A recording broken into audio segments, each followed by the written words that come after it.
Hi ಎಲ್ಲರಿಗೂ ನಮಸ್ತೆ. ತುಂಬ ಜನ ಲೊಕೇಶನಲ್ಲಿ ತುಂಬ ಕನ್ಫ್ಯೂಸ್ ಆಗ್ತಾರೆ. ಅವ್ರಿಗೋಸ್ಕರ ಈ ರೀಲ್ ಮಾಡ್ತಿರೋದು.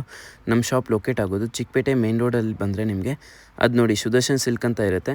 ಅದರಿಂದ ಸ್ವಲ್ಪ ಮುಂದೆ ಬಂದರೆ ಇದು ನೋಡಿ ಬಿ ಭೈರಪ್ಪ ಸಿಲ್ಕ್ ಬ್ರೌನ್ ಕಲರ್ದು ದೊಡ್ಡ ಬೋರ್ಡ್ ಇದೆ. ಅದರ ಪಕ್ಕದಲ್ಲೇ ಶರ್ಮಾ ಕಾಂಪ್ಲೆಕ್ಸ್. ಶರ್ಮಾ ಕಾಂಪ್ಲೆಕ್ಸ್ ನೀವು ಬೇಸ್ಮೆಂಟಲ್ಲಿ ಇಳಿದ್ರೆ ಇವ್ರ ಶಾಪ್ ಬರುತ್ತೆ. ಬೇಸ್ಮೆಂಟಲ್ಲಿ ಇಳಿಬೇಕು. ಬೇಸ್ಮೆಂಟಲ್ಲಿ ಇಳಿದ್ರೆ 4ನೇ ಶಾಪ್ ಇವ್ರದ್ದೇ ಇರುತ್ತೆ. ಶಾಪ್ ನಂಬರ್ ಬಂದು 13 ಅಂತ ಇರುತ್ತೆ. ಶಾಪ್ ನೇಮ್ ಬಂದು ಕಮಲಾ ಹೈ ಫ್ಯಾಷನ್ ಅಂತ ಇರುತ್ತೆ. ಶಾಪ್ ಡೀಟೇಲ್ ಕೂಡ ನೋಡಿ ತೋರಿಸ್ತಿದ್ದೀನಿ. ಕಮಲಾ ಹೈ ಫ್ಯಾಷನ್ ಅಂತ ಇವ್ರ ಶಾಪ್ ಇರುತ್ತೆ. ಇವ್ರ ಹತ್ರ ನಿಮಗೆ ಎಲ್ಲ ಥರದ ಲೆಹಂಗಾಸ್ ಅವೈಲೇಬಲ್ ಇರುತ್ತೆ. Party wear, daily wear, bridal lehengas samples ಕೂಡ ಹಂಗೆ ನೀವು ನೋಡ್ಬೋದು. ತುಂಬ ಒಳ್ಳೆ ಕಲೆಕ್ಷನ್ ಮೇಂಟೈನ್ ಮಾಡಿದ್ದಾರೆ. ಇದು ನೋಡಿ ಕಲಂಕಾರಿಯಲ್ಲೇ ನಿಮಗೆ ಪೂರ್ತಿ ಹ್ಯಾಂಡ್ ವರ್ಕ್. ಸಿಲ್ಕಲ್ಲಿ ಬೇಕಂದರೆ ಸಿಲ್ಕಲ್ಲೂ ಸಿಗುತ್ತೆ. ಪಾರ್ಟಿ ವೇರ್ ಬೇಕಂದರೆ ಬ್ಲ್ಯಾಕ್ ಫ್ಲವರ್ಗೆ ನೋಡಿ ಬ್ಲ್ಯಾಕ್ ಕಲರ್ ಲೆಹಂಗಾನೂ ಇದೆ.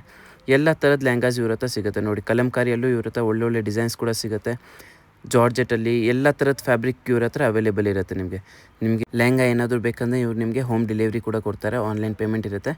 ಲೆಹಂಗಾಸ್ ಇದು ನೋಡಿ ಫ್ಲೀಟೆಡಲ್ಲಿ ಬೇಕಂದರೆ, ಜಿಮ್ಮಿಚು ಫ್ಯಾಬ್ರಿಕಲ್ಲಿ ಬೇಕಂದರೆ, ನಿಮಗೆ ಪೈಥಿನಿ ಲೆಹಂಗಾ ಬೇಕಂದರೆ ಎಲ್ಲ ಥರದ್ದು ಇವ್ರ ಹತ್ರ ನಿಮಗೆ ಅವೈಲೇಬಲ್ ಇರುತ್ತೆ. ಈ ಲೆಹಂಗಾ ಅಂತೂ ಅಲ್ಟಿಮೇಟ್ ಆಗಿತ್ತು. ಕಲರ್ ಕಾಂಬಿನೇಷನ್ ತುಂಬಾ ಚೆನ್ನಾಗಿತ್ತು.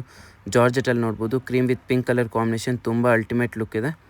ಕಲರ್ ಕಾಂಬಿನೇಷನ್ ಬಾರ್ಡರ್ ಬಂದು ಇದಕ್ಕೆ ನಿಮಗೆ ಕಲಂಕಾರಿ ಟಚ್ ಬಾರ್ಡರ್ ಕೊಟ್ಟಿದ್ದಾರೆ ನೋಡ್ಬೋದು. ಡಕ್ ಡಿಸೈನ್ ಬರುತ್ತೆ. ಅಷ್ಟೇ ಅಲ್ಲ, ಇನ್ನು ನಿಮಗೆ ಲೊಕೇಶನಲ್ಲಿ ಏನಾದರೂ ಗೊತ್ತಾಗಿಲ್ಲ ಅಂದರೆ ಸ್ಕ್ರೀನ್ ಮೇಲೆ ನಂಬರ್ ಕೂಡ ಕೊಟ್ಟಿದ್ದೀನಿ, ನೀವು ಕಾಂಟ್ಯಾಕ್ಟ್ ಮಾಡಿ. ಇಲ್ಲಾಂದರೆ ನೀವು ಗೂಗಲಲ್ಲಿ ಸರ್ಚ್ ಮಾಡಿದ್ರು ನಿಮಗೆ ಇವ್ರದ್ದು ಪೂರ್ತಿ ಡೀಟೇಲ್ ಕೂಡ ಸಿಗುತ್ತೆ. ತುಂಬ ಜನ ಕನ್ಫ್ಯೂಸ್ ಮಾಡ್ತಾರೆ ಅವ್ರದ್ದೇ ಬ್ರ್ಯಾಂಚ್ ಇದು ಅಂತ. ನಮ್ಮದೇನು ಬ್ರ್ಯಾಂಚಸ್ ಇರಲ್ಲ. ನೋಡಿ ಗೂಗಲಲ್ಲಿ ಸರ್ಚ್ ಮಾಡಬೇಕು Kamala high fashion Sharma complex ಅಂತ. ನಿಮಗೆ ಪೂರ್ತಿ ಡೀಟೇಲ್ಸ್ ಸಿಗುತ್ತೆ. ಗೂಗಲಲ್ಲಿ ನೋಡ್ಬೋದು. ಮಿಕ್ಕಿದೇನಾದರೂ ನಿಮಗೆ ಲೊಕೇಶನ್ ಬೇಕಂದರೆ ಅದು ಕೂಡ ನಿಮಗೆ ಗೂಗಲಲ್ಲಿ ಸಿಗುತ್ತೆ ನೋಡ್ಬೋದು. ಅದಕ್ಕೆ ಕ್ಲಿಕ್ ಮಾಡಿದ್ರೆ ಮ್ಯಾಪ್ಗೆ ನಿಮಗೆ ಲೊಕೇಶನ್ ಕೂಡ ಬರುತ್ತೆ.